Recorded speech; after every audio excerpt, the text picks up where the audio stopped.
Welcome to Success Made Simple with your host, Dave Martin. Hello, this is Dr. Dave, and you're listening to Success Made Simple. Hey, I hope you are having a great week. Just had a great weekend in Minneapolis, Minnesota. Great church there, speaking, did a great Ultimate Life seminar, and then also spoke at a university. So it was a fun-filled, nonstop few days there. Now in Washington, D.C., and looking forward to a great day here tomorrow, and then off to Chicago. So keep me in your prayers this week. It's been a busy one. I hope you're having a great week, and I pray that it's bringing much success and favor to everything that you do. You know, I was thinking this week, and by the way, make sure you share the podcast with someone else. Tell someone else about it. It is growing quickly. We hit number 9 in business podcasts this week. How about that? Helping people to succeed in their life and in their business. So keep sharing, keep telling other people about it, and keep us up there in the top 10. This past week, all around the world, we paused to pay tribute to the life of Billy Graham. He's considered by many to be the most influential preacher of the 20th century. He was wise and dedicated, and he solely was committed to spreading the good news, the gospel, across the globe. He's quite often quoted often in a lot of different situations, and I'd like to use one of his quotes today, Billy Graham's words, as we discuss mindset and how we view the everydays of life.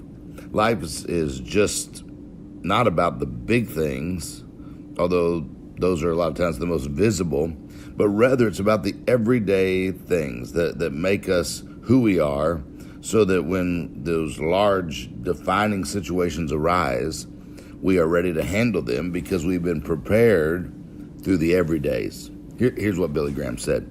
He said, "The legacy we leave is not just in our possessions, but it's in the quality of our lives. The greatest waste in all the earth, which cannot be recycled or reclaimed, is our waste of the time that God has given us each and every day." Wow, pretty powerful. When you think about the value of time, time is something you can never get back. I always say time is like a currency. Every country has a currency. America has the dollar. Mexico has the peso. Japan has the yen. England has the pound. Earth has time. Anything you have today, you've traded your time for. Anything you don't have today, you've been unwilling to trade your time for. But all of us have the same amount of time. It's what we do with that time, how we make the most of every day. Are you preparing every day for your life purpose? Are you working toward your goals each day? Unless your mindset is that each and every day matters, you'll never really reach your full potential. So how do you make the most of your day? Well, you stop wasting time. Organize. You put a plan in place to maximize every minute. I want to give you 7 things real quick today that you can do in your day to be more productive, and you'll have to have more time to spend on the important things in life. Benjamin Franklin said this. He said, "Dost thou love life? Then do not squander time, for that is the stuff that life is made of." A lot of times with our hectic schedules and workloads, time becomes an enemy. We all have the same amount of time, but a lot of times we feel like we have less because the overload of things happening and going on, and time becomes an enemy rather than an ally to many business people, many professionals, many people in general. And I'm going to give you 7 tips real quick here to make the most of your time. Number 1, don't let interruptions get the best of you. You may not always be able to stop every interruption that comes your way. That's always going to happen, especially with phones nowadays, and anyone can get us at any time of the day. That's why I don't have mine on a whole lot. I keep it, well, at least I keep the ringer turned off. You got to train your mind to get back at the task as soon as the interruption occurs. As soon as the interruption's over, get back to doing what you were doing. They're going to come, but don't let them get the best of you.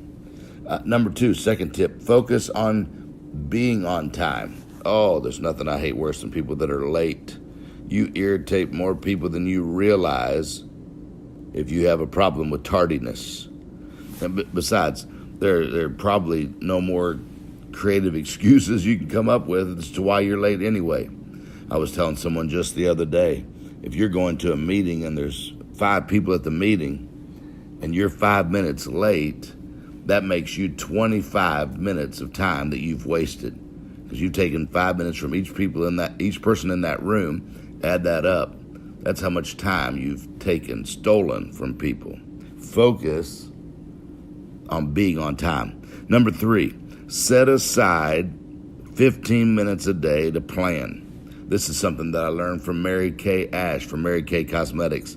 The time you spend planning actually saves you time in working.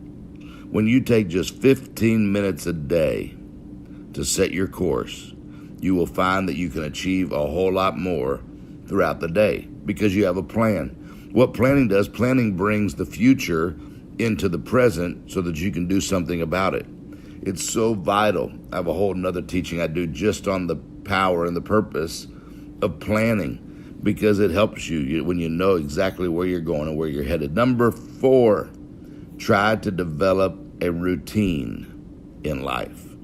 Try to develop a routine. Identify a place where you put your keys every time you come home so they're always there. It's routine. Now you don't waste time looking for your keys because you know exactly where they are. It's called creating order. Order is the accurate arrangement of things. That's why you feel good. You know you feel good when you put things in order. You ever notice that? Have you ever straightened up the shoes in your closet and felt like you could conquer the world?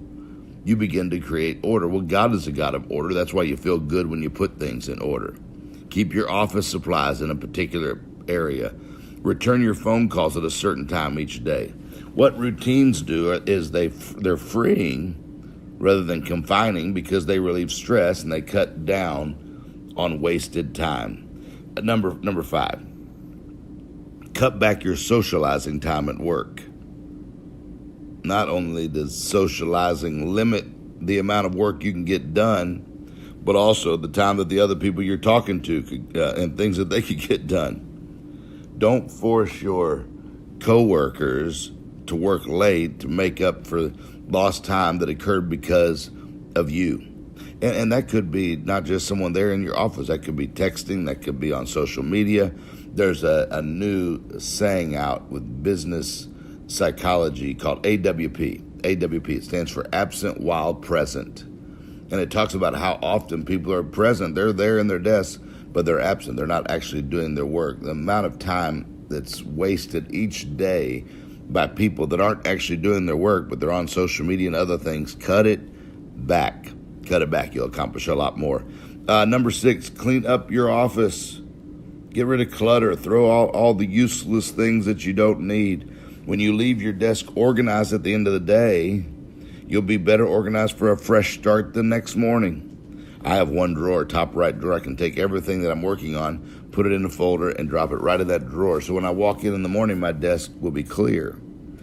Try to deal with incoming emails or phone calls, any kind of things like that at a certain time each day. I'll return my calls from 3 to 5 every day. I check my emails at this point every day. A great friend of mine, very successful businessman, told me years ago, he said, never let something cross your desk twice. Nowadays, it's not really your desk as much as it may be your phone or your computer. So take care of it and move on to the next thing. And then lastly, number 7, simply make things easier. Simplify.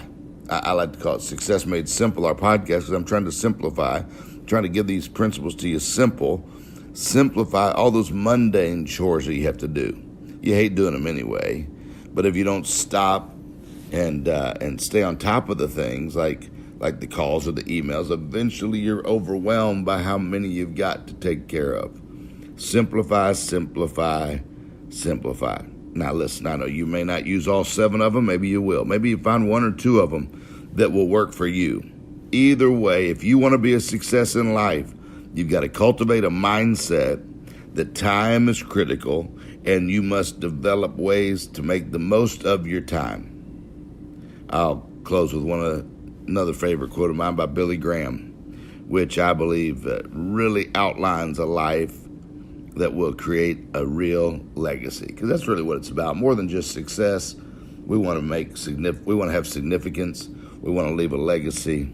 He said this. He said, "Do all the good you can, by all the means you can, in all the ways you can, in all the places you can, at all the times you can, to all the people you can, as long as ever you can." Wow, that's pretty powerful. Hey, this has been Success Made Simple. This is the Dave Martin Podcast. Thank you again for joining me today, and I hope some of those principles will work for you. They're simple, but they will bring great success. Share the podcast, like it, tell someone else about it. Go on there on iTunes and give us a comment. Give us a star rating there. Give us all stars. 5 stars is what you need to do. Hey, I hope you have an amazing day, and I look forward to seeing you on the Dave Martin Podcast, Success Made Simple, right here next week. Hey, God bless you. You have been listening to Success Made Simple. For additional coaching and resources, go to davemartin.org. Also, follow Dave on social media at Dr. Dave Martin.